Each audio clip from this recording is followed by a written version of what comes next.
I do have some people who call me up and they just cannot drink wheatgrass, and some people call me up and say, if I physically get ill from drinking wheatgrass, what should they do? Yeah, you know, and that's unfortunate.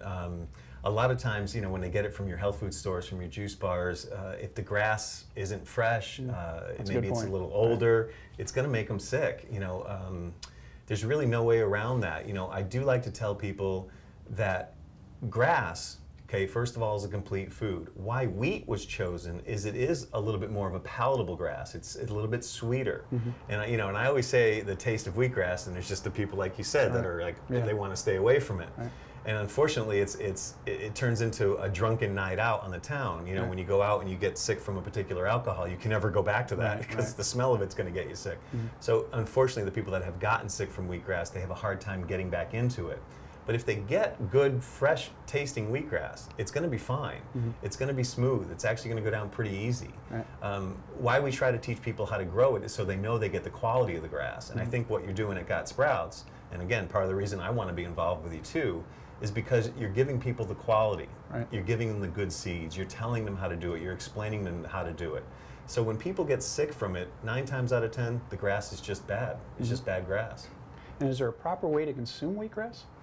To swish it around in the mouth. You know, when you put it in your mouth, an ounce or two, swish it around, and then mix it with the enzymes, and then swallow it. So chew your juices. Pre-digest in your mouth. Pre-digest. You swallow it. If you're having a hard time drinking the wheatgrass, another thing you can do is you can put other herbs in it. So you can put a little mint leaf. It's green. Just keep the greens together. Never mix anything that's not green with the green. So try to keep the greens together. You can put some sunflower. I've been to a lot of green markets where they're giving you slices of lemon or slices of oranges to follow up with, just to take the taste out of your mouth. But does that kind of negate anything? No, I wouldn't say. You know, I wouldn't get into that in too much detail or worry about that too much. But a lime or a lemon is probably the better choice, not really an orange. I wouldn't go with the orange part.